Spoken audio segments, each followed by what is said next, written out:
ಬೆಳಗಾವಿ ಜಿಲ್ಲಾ ಕೋರ್ಟ್ಗೆ ಬಾಂಬ್ ಬೆದರಿಕೆ ಸಂದೇಶ ಬಂದಿದೆ. ಮೇಲ್ ಮೂಲಕ ಬಾಂಬ್ ಬೆದರಿಕೆ ಸಂದೇಶ ಬಂದ ಹಿನ್ನೆಲೆಯಲ್ಲಿ ಓಪನ್ ಕೋರ್ಟ್ ಕಲಾಪ ಸಂಪೂರ್ಣ ಸ್ಥಗಿತಗೊಳಿಸಲಾಗಿದೆ. ಇನ್ನು ಎಲ್ಲಾ ಸಿಬ್ಬಂದಿಗಳನ್ನ ಹೊರಗಡೆ ಕಳಿಸಲಾಗಿದ್ದು ಕೋರ್ಟ್ ಆವರಣದಲ್ಲಿ ಆತಂಕ ಸೃಷ್ಟಿಯಾಗಿದೆ. ಸ್ಥಳಕ್ಕೆ ಶ್ವಾನದಳ ಸಿಬ್ಬಂದಿಗಳು ಭೇಟಿ ನೀಡಿ ಕೋರ್ಟ್ ಆವರಣದಲ್ಲಿ ಪರಿಶೀಲನೆ ಕಾರ್ಯವನ್ನು ಕೈಗೊಂಡಿದ್ದಾರೆ. ಕೋರ್ಟಿಂದ ಪರಿಶೀಲಿಸ್ತಾ ಇದ್ದೀವಿ. ಮಾನ್ಯ ಪೊಲೀಸ್ ಆಯುಕ್ತರ ನಿರ್ದೇಶನದಲ್ಲಿ ಅದನ್ನು ಪರಿಶೀಲಿಸ್ತಾ ಇದ್ದೀವಿ. ಇಮೇಲ್ ಬಂದಿದ್ದದ, ಅದನ್ನು ಹುಷಿಕರೆ ಅಂತದ, ಬಟ್ ಅದು ಕೂಡ ಮುಂಜಾಗ್ರತಾ ಕ್ರಮವಾಗಿ ಎಲ್ಲ ಪರಿಶೀಲನೆ ಮಾಡ್ತಾ ಇದ್ದೀವಿ. ಶ್ವಾನದಳ ಆಂಟಿಸೆಪ್ಟಿಕ್ ಚೆಕ್ ಹೋಗ್ತಾ ಇದೆ. ಸೋಕೋ ಟೀಮನ್ನು ಎಲ್ಲರೂ ಕೂಡ ಪರಿಶೀಲನೆ ಮಾಡ್ತಾ ಇದ್ದಾರೆ. ಮೊನ್ನೆ ಪೊಲೀಸ್ ಆಯುಕ್ತರ ಸಾಹೇಬರು ಕೂಡ ನಿರ್ದೇಶನ ಕೊಟ್ಟಿದ್ದಾರೆ, ಎಲ್ಲರಿಗೂ ಭೇಟಿಯಾಗಿದೆ. ಇವತ್ತಿನ ದಿವಸ ಇಲ್ಲಿ ಹೋಳಿ ಸಂಭ್ರಮ ಅನ್ನೋದ. ಇವತ್ತು ಬೆಳಗ್ಗೆ 10 ಗಂಟೆಗೆ ನಮ್ಮ ಪ್ರಿನ್ಸಿಪಲ್ ಡಿಸ್ಟ್ರಿಕ್ಟ್ ಜಡ್ಜ್ ಅವರಿಗೆ ಬಂದಂಥ ಒಂದು ಇಮೇಲ್ ಸಂದೇಶ ಅಂತಂದ್ರೆ ಈ ಕೋರ್ಟ್ ಪ್ರಿಮೈಸಸ್ದೊಳಗೆ ಬಾಂಬ್ ಇಡಲಾಗಿದೆ ಅಂತೇಳಿ ಒಂದೇನೋ ಮೆಸೇಜ್ ಬಂದದ. ಆ ಕಾರಣಕ್ಕಾಗಿ ಇವತ್ತು ಎಲ್ಲ ಇಲ್ಲಿ ಜುಡಿಷಿಯಲ್ ಆಫೀಸರ್ಸ್ ಆಗಿರ್ಬೋದು ಅಥವಾ ವಕೀಲರಾಗಿರ್ಬೋದು, ಸ್ಟಾಫ್ ಆಗಿರ್ಬೋದು, ಎಲ್ಲರಿಗೂ ಅಂದ್ರೆ ಅದನ್ನು ವೆರಿಫೈ ಮಾಡೋ ತನೂ ಇಲ್ಲಿ ಕೋರ್ಟ್ ಪ್ರೊಸೀಡಿಂಗ್ ನಡೆಸಬಾರ್ದು ಅಂಥೇಳಿ ನಮ್ಮ ಪ್ರಿನ್ಸಿಪಲ್ ಡಿಸ್ಟ್ರಿಕ್ಟ್ ಜಡ್ಜ್ ಅವರು ಒಂದು ಆದೇಶ ಕೊಟ್ಟಾರ. ಆ ಪ್ರಕಾರ ಇಲ್ಲಿ ಬಾಂಬ್ ಸ್ಕ್ವಾಡ್ ಇರ್ಬೋದು, ಡಾಗ್ ಸ್ಕ್ವಾಡ್ ಇರ್ಬೋದು, ಎಲ್ಲರೂ ಬಂದು ವೆರಿಫೈ ಮಾಡ್ತಾ ಇದ್ದಾರೆ. ಬಟ್ ಇಲ್ಲಿವರೆಗೂ ಇನ್ನೂ ಏನೂ ಕಂಡು ಬಂದಿಲ್ಲ. ಬಟ್ ಇವಾಗ ಮತ್ತೆ ಒಳಗಡೆನೂ ಇದು ಹೊಸ ಕೋರ್ಟ್ ಕಾಂಪ್ಲೆಕ್ಸ್ ಒಳಗೂ ಚೆಕ್ ಮಾಡ್ತಾ ಇದ್ದಾರೆ. ಬಟ್ ಅಲ್ಲಿ ಏನಾಗುತ್ತೆ ಅದನ್ನು ನೋಡ್ಕೊಂಡು ನಾವು ಹೇಳ್ಬೋದು. ಚಿದಾನಂದ ತೋಟಗಿ.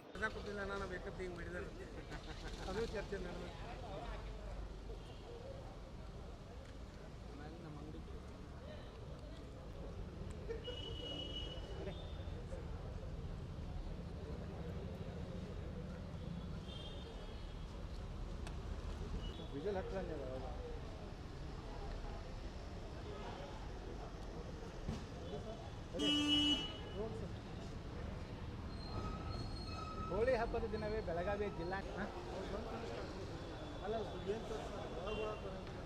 ಇದರಿಂದ ತೋರಿಸೋನು ಭಯ ಆಗ್ತದೆ. ಇಲ್ಲಿ ವಕೀಲರು ಮಾತಾಡ್ತಾರೆ.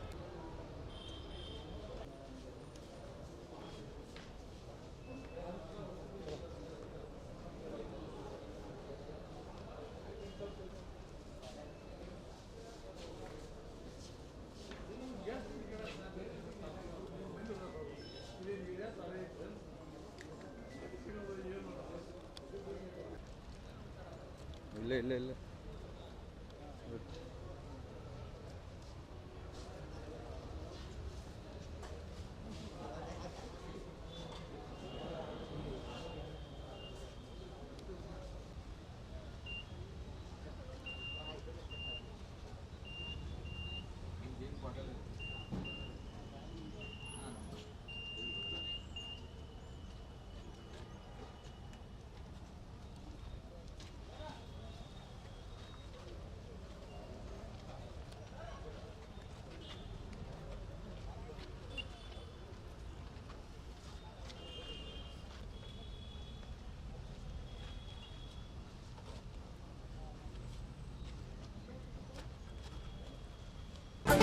ನ್ಯೂಸ್ ಅಲರ್ಟ್, ನಿಮ್ಮಿಂದ ನಿಮಗಾಗಿ.